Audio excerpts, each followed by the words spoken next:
Selamat sore, Assalamualaikum warahmatullahi wabarakatuh. Masih dalam kuliah pengenalan pemrograman, eee, saya Bunyamin, kode desain UI akan mencoba menjelaskan tentang flowchart.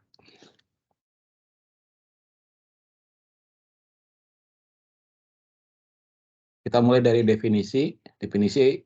Mengenai flowchart ini adalah dalam bahasa Indonesianya adalah diagram alir. Ini adalah suatu diagram untuk menggambarkan, tahap demi tahap penyelesaian masalah atau algoritma ya, begitu. Jadi ini, sama saja seperti algoritma tetapi dalam bentuk diagram ya. Eee, Zaman dulu ketika pertama kali, komputer diciptakan dan ketika orang tertarik untuk membuat program ya, software, program untuk, suatu, program kecil ya untuk menginstruksikan komputer melakukan sesuatu ya, itu, algoritmanya dituliskan dalam bentuk flowchart ya. Nah, diagram flowchart ini menggunakan bentuk-bentuk geometri untuk menunjukkan langkah-langkah komputasi ya. Ada beberapa, yang pertama yang sering kita lihat ya, atau untuk mengawali dan mengakhiri, eee, flowchart ini bentuknya, elips, atau juga beberapa literatur menulisnya dalam bentuk bulat besar ya, gitu. Jadi ini untuk mengawali, start atau akhir dari satu, program. Yang kedua yang seperti ini, belah ketupat atau jajaran genjang, bentuknya seperti, persegi empat yang di-skew ya, yang ditarik ke arah kanan atau ke arah kiri. Jadi bagian vertikalnya miring gitu ya. Ini adalah satu, diagram untuk, input atau output data ya, gitu. Kemudian ada yang seperti intan, ini adalah, satu, eee, bentuk geometri untuk, eee, pengambilan keputusan atau, di situ ada pertanyaan biasanya ya, dan kita atau program harus, memilih salah satu dari 2 ya. Nanti ada yang true atau false begitu ya. Kemudian ada yang bentuknya persegi panjang, ini adalah suatu proses ya atau aksi yang harus dilakukan oleh komputer. Kemudian ada yang, bentuknya seperti ini apa ya namanya, eee, ini diperuntukkan untuk perulangan for ya, eee, nanti kita akan bahas maksudnya seperti apa ya. Dan kemudian tentu saja ada garis, garis alir, eee, atau arah, program mengalir ya, bentuknya menggunakan, sebuah anak panah dengan arah panah, arah dari, anak panah ini, itu adalah, arah aliran dari programnya begitu ya. Tentu saja, yang saya bahas di sini adalah tidak lengkap ya.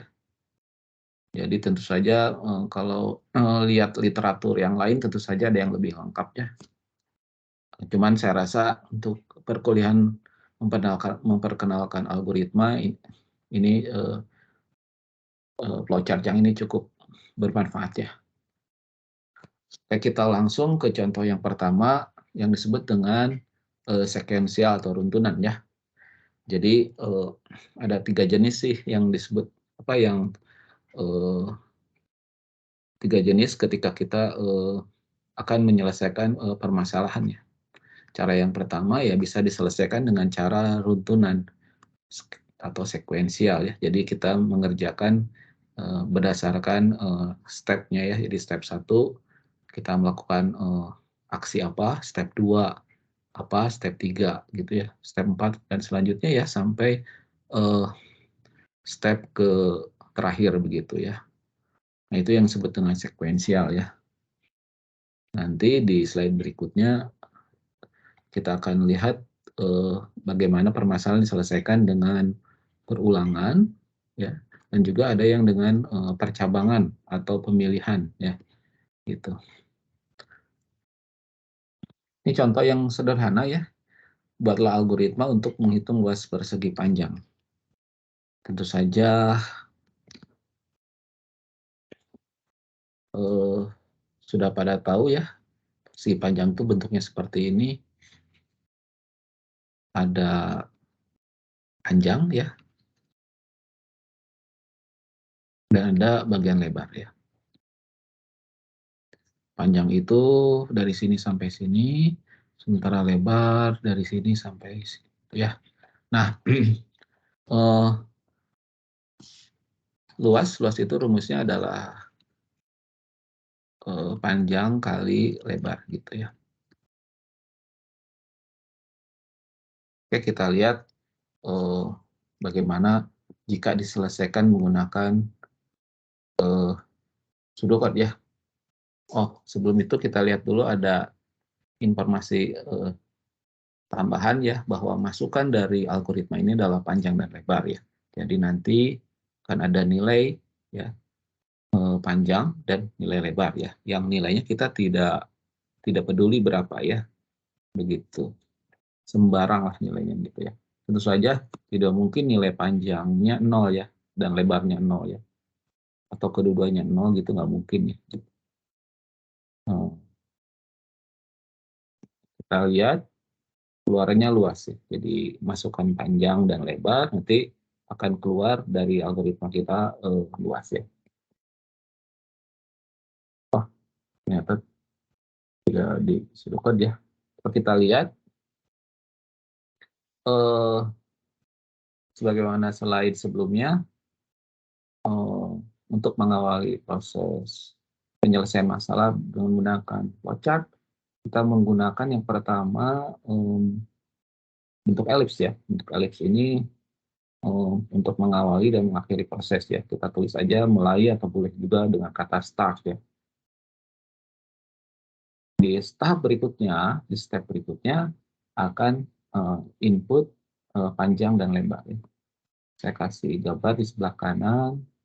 Ini adalah keyboard ya. Jadi proses menginput sesuatu itu ke dalam program ya, memasukkan data itu salah satunya melalui keyboard ya. Ini saya di gambar ini misalkan si usernya mengetikkan contohnya lah, misalkan bilangan 5 sama 3 gitu ya. Jadi 5-nya untuk panjang dan 3-nya untuk lebar. Di proses selanjutnya akan ada proses ya. Ini kita lihat bahwa bentuk yang seperti ini, segi panjang ya, ini adalah satu bentuk untuk melakukan proses ya. Jadi di sini akan dihitung nilai luas ya, berdasarkan perkalian panjang dan lebar yang diinput tadi ya. Kemudian di tahap berikutnya akan ada output. Hasil perhitungan luas yang diperoleh dari proses sebelumnya itu dicetak di layar atau di monitor dari laptop ya. Nah, kemudian program kita atau algoritma kita diakhiri dengan elips selesai ya. Ini contoh yang sederhana bagaimana membuat flowchart untuk menghitung luas persegi panjangnya. Kita lanjutkan. Di contoh kedua, kita akan mencoba menyelesaikan permasalahan perulangan ya. Bagaimana yang sudah kita pelajari, perulangan itu strukturnya ada 3 ya. Yang pertama dengan menggunakan for to do dan for down to do ya, tentu saja. Kemudian perulangan dengan skema while do dan skema repeat until. Di contoh 2 ini kita akan membahas skema dengan menggunakan for to do ya. Contohnya adalah ini, buatlah algoritma untuk mencetak string kata sebanyak n kali ya.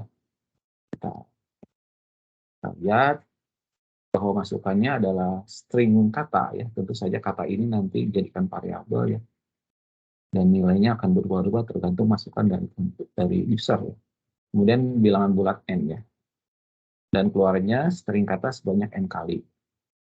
Kita perhatikan flowchart-nya dimulai dengan ini ya, gambar elips berisi kata mulai, kemudian akan di-input ya, di step pertama itu kata dan n ya, katanya tipenya string, n-nya tipenya bilangan bulat.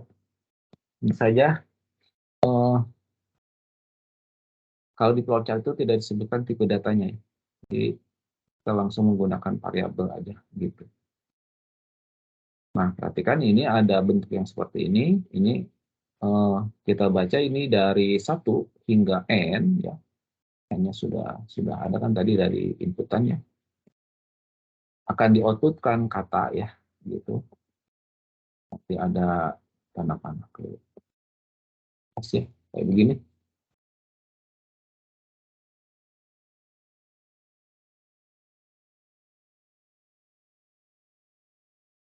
Kan jadi I-nya dari 1 hingga n, jadi nanti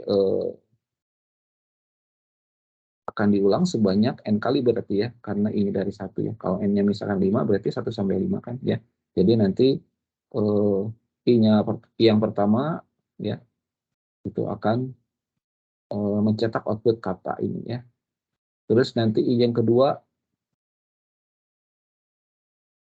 I yang ketiga, I yang keempat, I yang kelima gitu ya. Muter gitu ya. Nah, setelah I mencapai angka 5,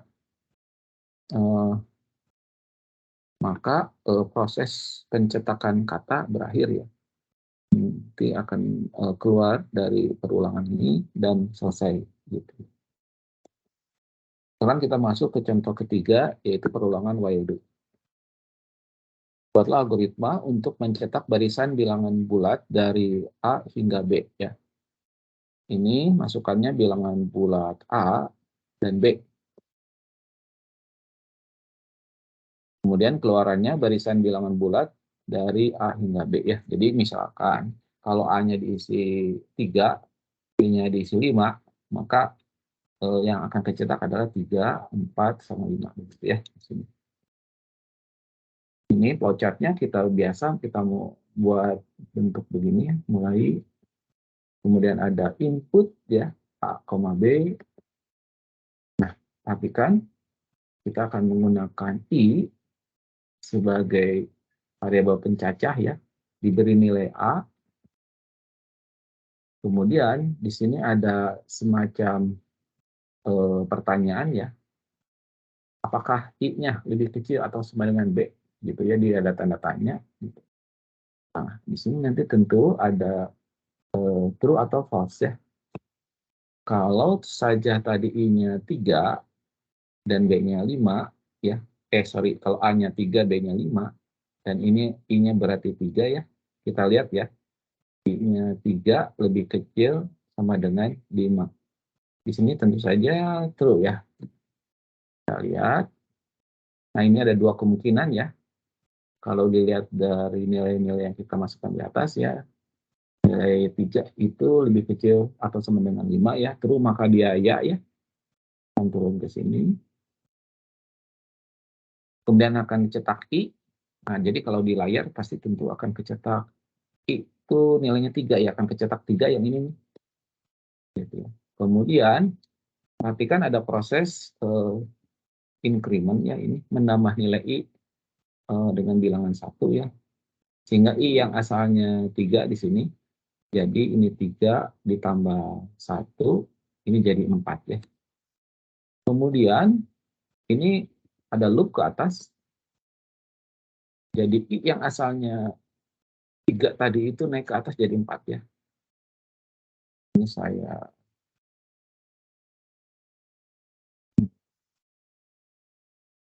hapus ya.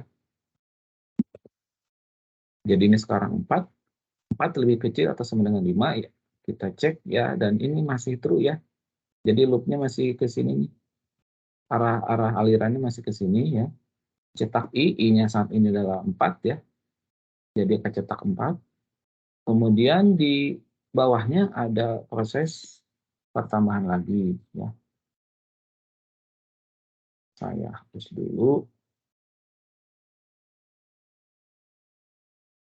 Jadi I-nya 4 tambah 1 ya.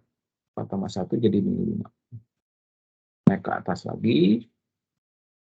Sekarang kita perhatikan I-nya yang ini sudah jadi 5 ya. Apakah 5 lebih kecil atau sama dengan 5? Ini masih true ya. Karena ada sama dengannya. Masih true, kalau true masih ke bawah. Output I ya berarti cetak 5. Terus kemudian ke bawah itu, ini saya ganti, ini butuh berubah. Jadi ini 5. 5 tambah 1 kan 6. 6 I-nya naik ke atasnya. Nih. Kita cek. Di atas ini sudah, nilainya sudah 6 ya. 6 lebih kecil atau sama dengan 5 dan ini false ya. Karena false,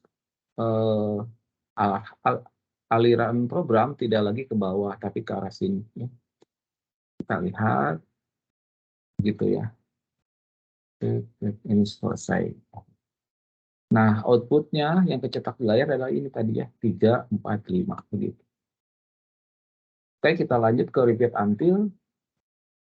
Buatlah algoritma untuk menjumlahkan serangkaian bilangan bulat yang diakhiri bilangan negatif ya. Bilangan bulatnya tentu saja 0 juga boleh ya. 0, 1, 2, 3, 4. Tapi kalau misalkan nanti ada bilangan negatif, bilangan yang lebih kecil dari 0, misalkan min 2 misalkan. Kalau dikasih min 2 begini, jadi ini berakhir ya, penjumlahan gitu. Kita lihat, masukannya serangkaian bilangan bulat X yang diakhiri dengan bilangan negatif. Oke, jadi ini bilangan negatifnya, ini adalah bilangan bulat ya. Di contoh yang lain mungkin bilangan yang dijumlahkannya gini, 11, 32, 44, 15. Tiba-tiba diakhiri dengan minus 1 ya. Nah, ini tanda berakhirnya proses pembacaan dan perhitungan ya. Jadi yang akan dijumlahkan tentu saja bilangan ini ya. Keluarannya berupa jumlah bilangan ya. Coba kita lihat bagaimana flowchart-nya. Seperti biasa kita mulai dengan diagram bentuk mulai ya, elips, kemudian input X ya. Serangkaian bilangan bulat X yang diakhiri bilangan negatif ya. Dibaca dulu X, kemudian dijumlahkan. Maaf, diinisialisasi nilai jumlah dengan 0 ya. Kemudian lalu dijumlahkan, jumlah sama dengan jumlah tambah X. Jadi kalau misalkan kita pakai test case yang ini ya, 0, 1, 2, 3, 4. Input yang pertama ini 0 ya. Jumlahnya 0, terus berarti ini 0 ditambah 0 ya. Dan ini hasilnya 0 gitu ya. Lanjut input X, berarti yang ini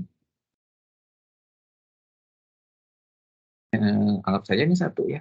1 kita pakai data yang itu. Kemudian dicek.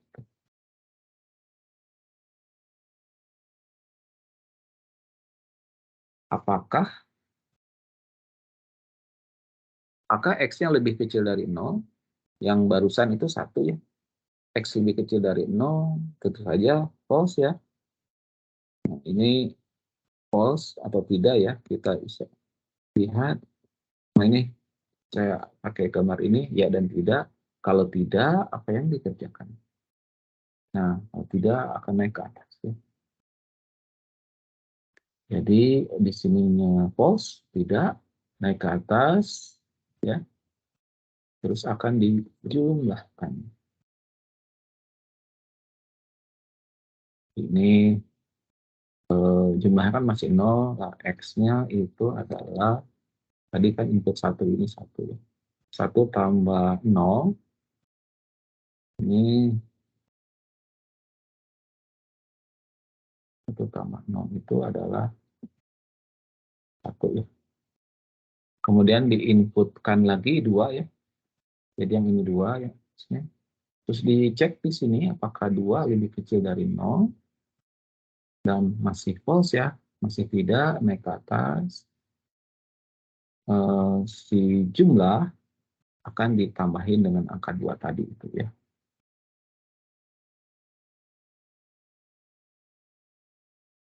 Jadi ini kan nilainya sudah berubah ya.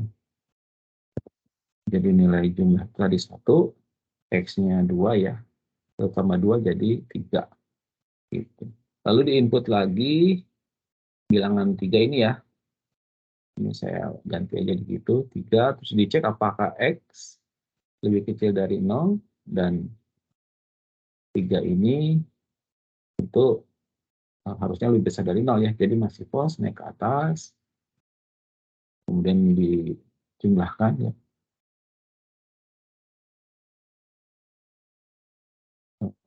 Ini tadi jumlah itu sudah 3 ya. X yang barusan adalah 3. 3 tambah 3, 6. Terus kemudian di input yang berikutnya 4 ya. Yang ini nih 4. 4, dicek lagi 4 lebih kecil dari 0, masih false, naik ke atas. Dan jumlahnya ini 6 ya. Bisa coret itu aja. X-nya itu ada barusan adalah 4 ya. 6 tambah 4 jadi 10 ya. Gitu. Terus di input yang terakhir yaitu minus 2. Minus 2 di sini. Dicek ya. Apakah X lebih kecil dari 0 dan X-nya minus 2. Ini tentu saja ya. Karena ya, jadi langsung output jumlah ya. Yang nilai jumlah itu adalah ini ya. Jadi akan kecetak di layar adalah nilai 10. Dan terakhir diakhiri dengan diagram selesai ya. Silakan untuk latihan bisa dicoba dengan menggunakan data ini ya, 11, 32, 44, 15, dan -1. Lalu ada yang disebut dengan percabangan atau pemilihan. Ya. Banyak kasus ya yang perlu diperiksa kebenarannya, kemudian nanti akan dilakukan pemilihannya. Gitu. Ini nanti kita akan menggunakan if yang sederhana ya. Kemudian nanti ada if, then, if else ya. Kemudian ada if, else if, dan else begitu ya. Yang sederhana dulu kelihatannya. Buatlah algoritma untuk menentukan bilangan genap atau bukan. Jadi nanti pasti masukannya adalah sebuah bilangan ya. Kemudian nanti keluarannya ini ada string genap jika genap. Nah, di sini kalau yang tidak genap tidak ditulis apa-apa ya. Jadi ini hanya untuk mengecek bilangan genap atau bukan gitu ya. Kalau bilangan genap akan kecetak tulisan string genap. Kalau tidak genap tidak akan muncul apa-apa ya.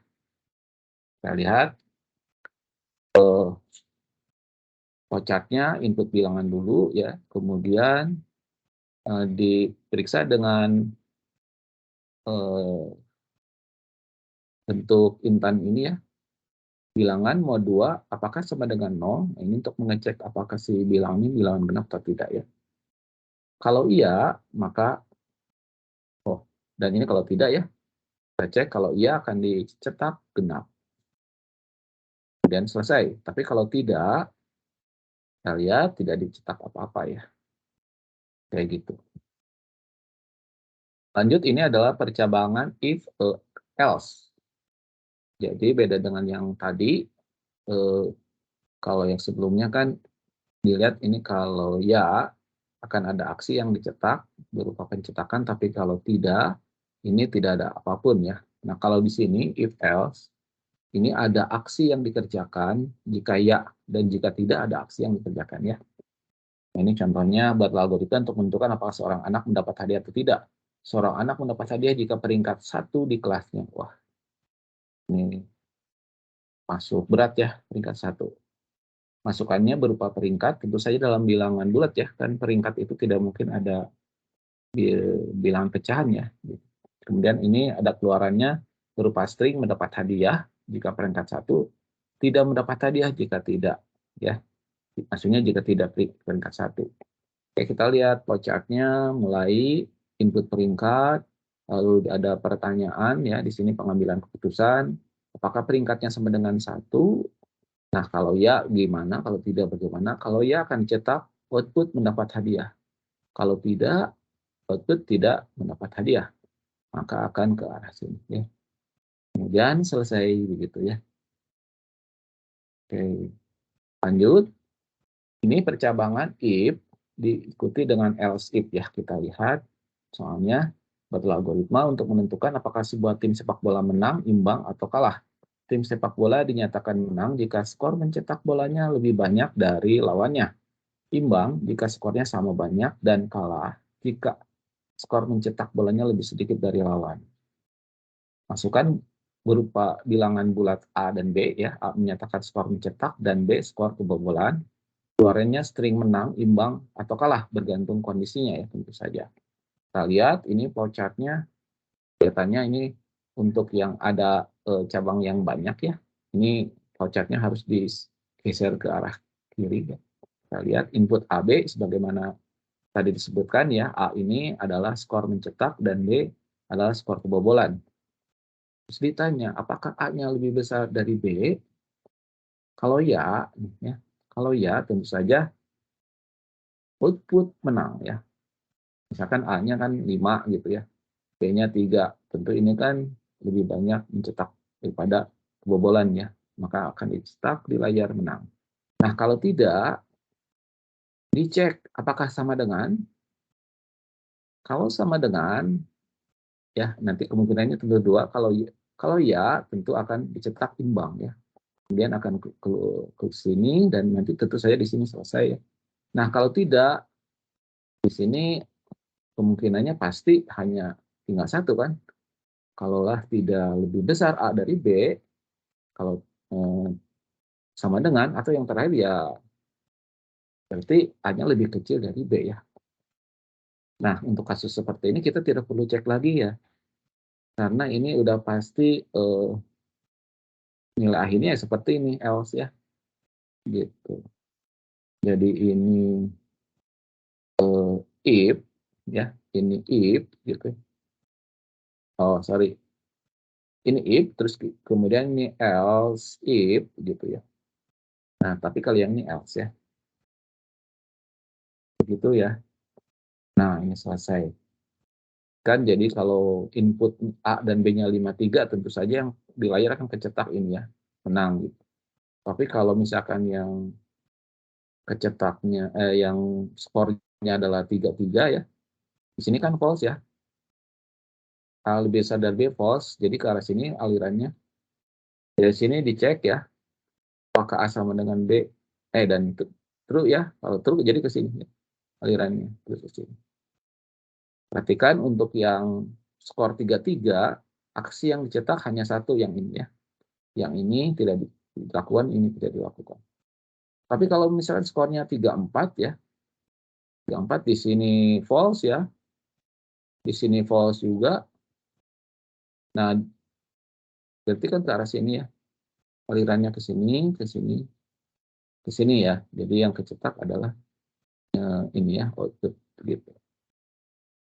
Outputnya kalah. Nah, perhatikan di dalam percabangan itu tidak mungkin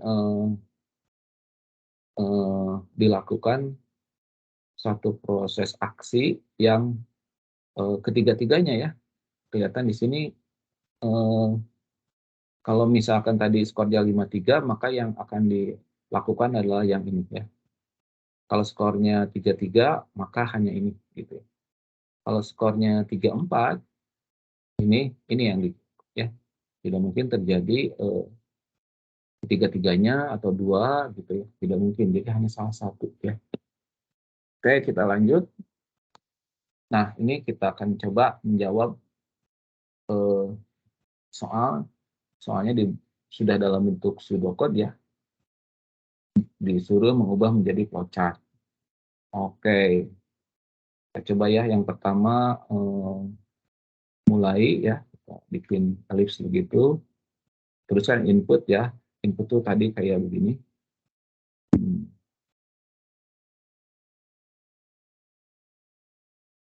Input A, B ya, terus kemudian temp diisi oleh A, ya ini proses ya. Prosesnya bisa begini saja ya, bikinnya. Jadi temp diisi oleh desain oleh A desain oleh B desain oleh temp. Kemudian output sama seperti input, gambarnya begini. Jadi ini output A, B ya. Terus kemudian terakhir selesai. Nah, begitu. Nah, ini sebetulnya algoritma untuk menukar bilangan yang diinputkannya. Ini kalau misalkan inputnya nilainya ini adalah 5 sama 2 ya, nanti di-outputkan nilai A ini jadi 2 dan B ini jadi 5 begitu ya. Coba aja kita lihat ya. Ini 5 kan ya, ini jadi 5. Terus si B nilainya kan 2. Ini 2 diisikan ke A ketimpa ya, ini jadi 2.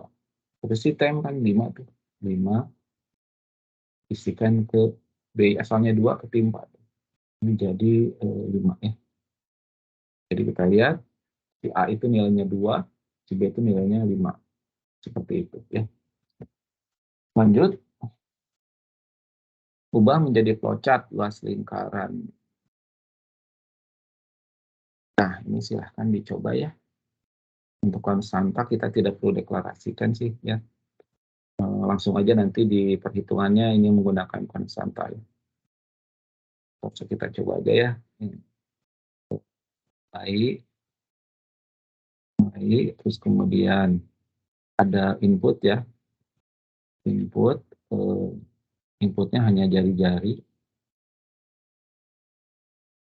Gambarnya begini. Terus ada perhitungan luas.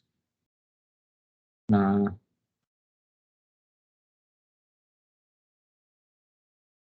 perhitungan luas itu adalah pi kali, ini pakai kali biasa aja ya, kali jari-jari kali jari-jari. Nah, saya perkenalkan juga ya satu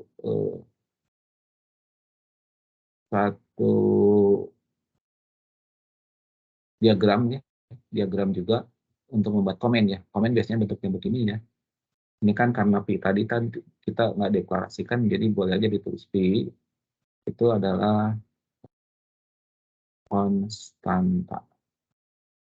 Ini konstanta dengan 3.14. Boleh begitu ya. Ini komentar bahwa pi ini adalah konstanta. Kemudian terakhir outputnya luas ya. Seperti ini. Kemudian terakhir selesai ya. Nah, begitu. Lanjut. Ubah menjadi flowchart. Ini program PhysiBase, INM. Jika I-nya lebih kecil sama dengan M ya, maka dicek ya. Kalau ganjil ketik Phys, kalau genap base ya. Oke, nah kalau yang ini kelihatannya ada percabangan di dalam perulangannya. Jadi while do and while ini perulangan kan, ini loop ya. Sementara ini ada if ya, percabangan. Jadi ini percabangan di dalam loop. Coba kita kerjakan ya. Pertama tentu saja mulai. Kemudian ini input nm ya. Kita tulis saja input n, m. Nah, seperti itu. I-nya diinisialisasi dengan n ya. I sama dengan n. Inisialisasi itu adalah proses ya. Selama I, nah ini nanti kita buat putusan ya.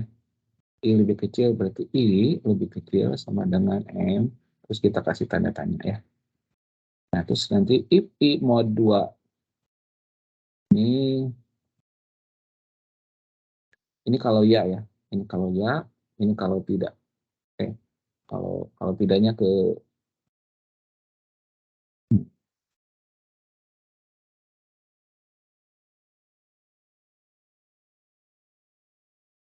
kalau tidaknya ke sini ya. Kalau ya ke sini, tidak ke sini. Kita bahas yang kalau masuk loop dulu ya. Jadi ini kalau ya ada pengecekan lagi ya. I mod 2 tidak sama dengan 0 ya. Ini pakai tanda tanya ya. Jadi ini ada kondisi lagi. Kemudian di sini ada ya dan di sini ada tidak ya. Nah, kalau ya di situ cetak outputnya peace ya. Ini kalau tidak kalau ya kalau tidak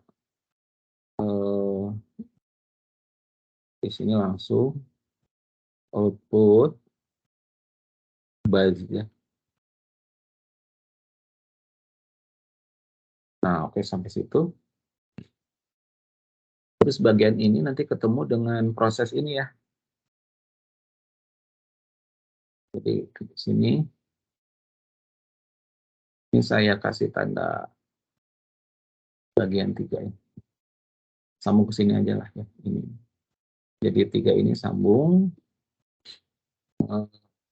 proses ya I ditambah 1. Yang ini ya.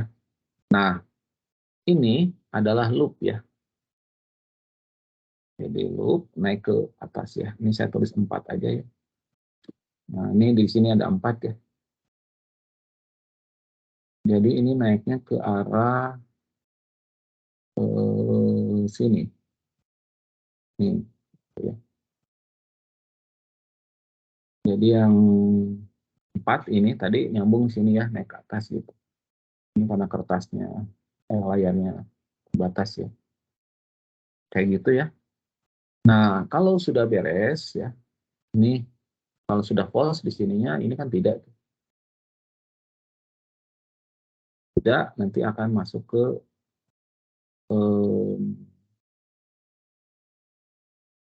saya tulis aja di sini ke 5 ya. 5 dan di sini 5 masuk ke arah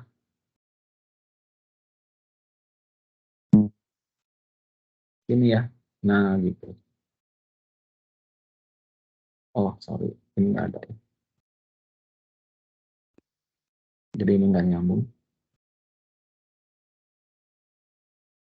Nah, gini. Dan ini adalah selesai. Kayak begitu ya. Oke.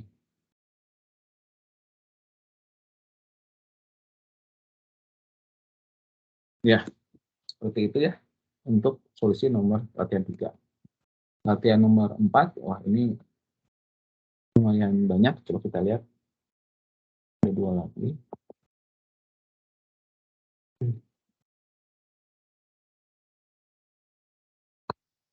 Ubah menjadi flowchart.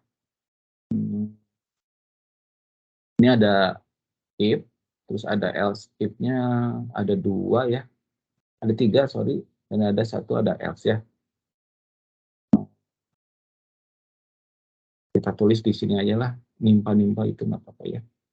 Di sini mulai, terus inputnya ada berapa nih, 1, 2, 3. Input,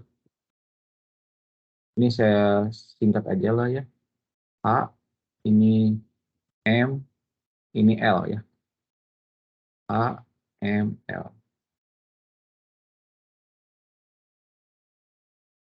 Saya kasih komen ya. Jadi H ini adalah hujan ya. Ini adalah hujan. Terus M ini adalah mood. L adalah lapar ya. Ini komen ya. Terus kemudian dicek ya, pakai yang tadi itu.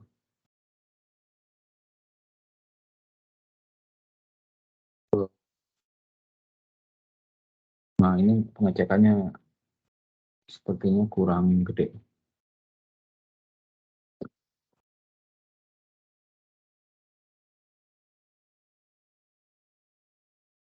L gitu ya.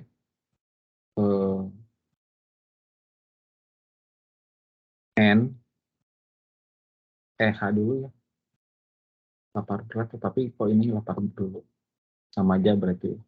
L, terus M, N, sama satu lagi H ya.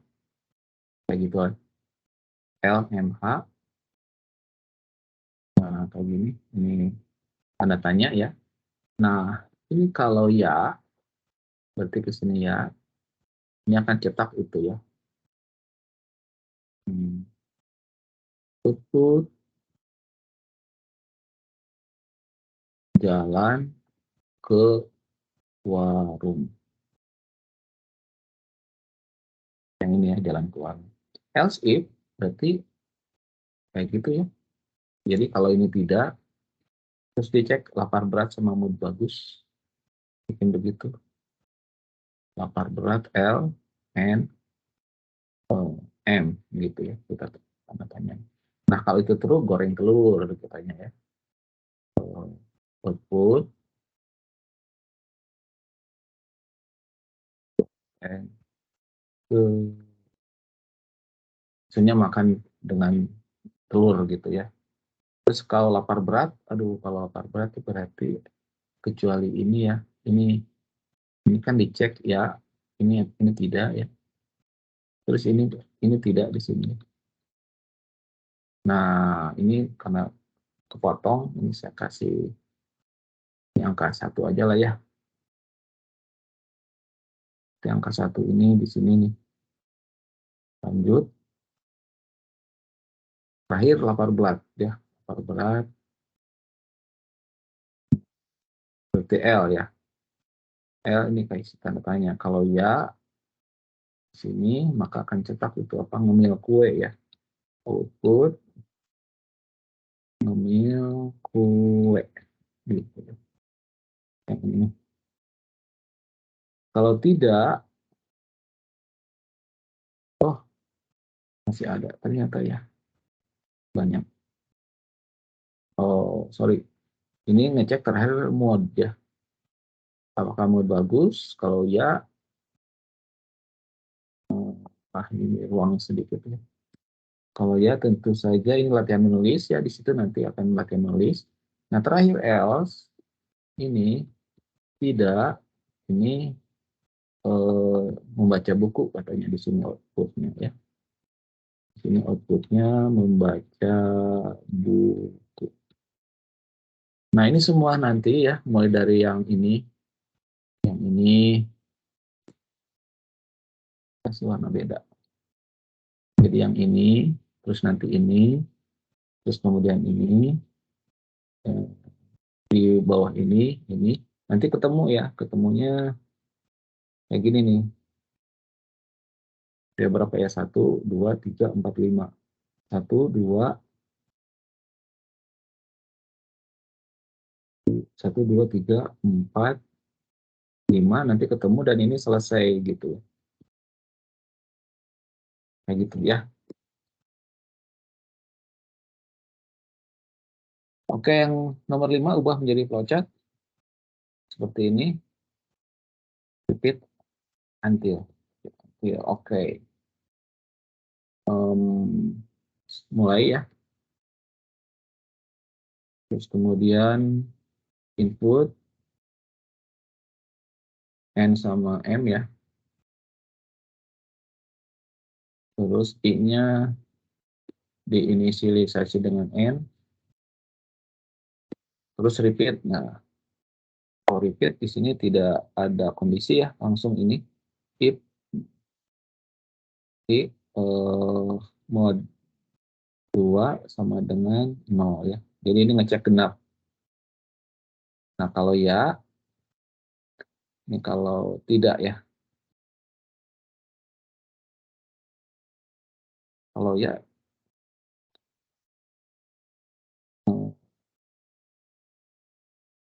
kalau ya ini ya, output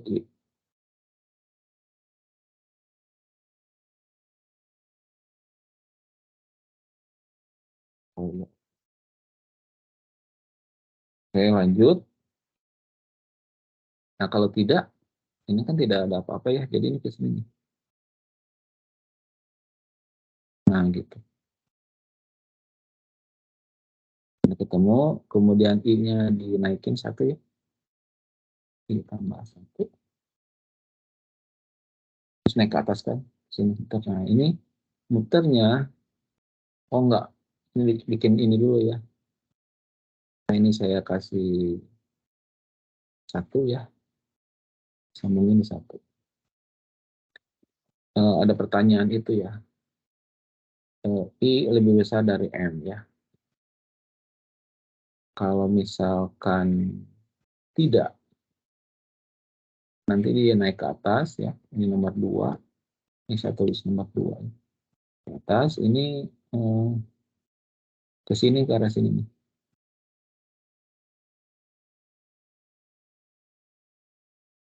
Oke, kalau ya, ini akan selesai. Gitu ya. Akan coba di tracing ya, kalau nilainya N-nya misalkan 1, M-nya 3 gitu ya. Nanti outputnya atau di layarnya akan kecetak seperti apa sih gitu ya. Ya, ya demikian penjelasan mengenai flowchart ya. Juga tadi dibahas pseudocode ya, beberapa struktur dari mulai ulang tadi apa ya,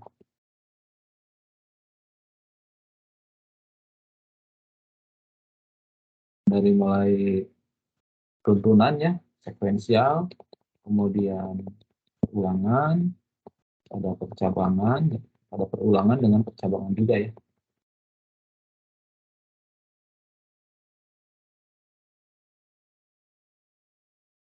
Nah, ini dari sekuensial,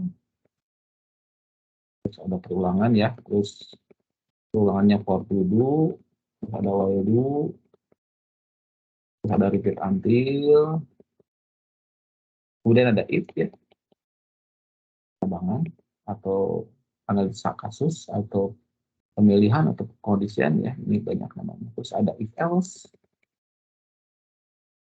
kemudian ada if dan else if, kemudian ada latihannya ya. Baik, itu saja materi tentang flowchart. Terima kasih atas perhatiannya. Selamat sore. Assalamualaikum warahmatullahi wabarakatuh.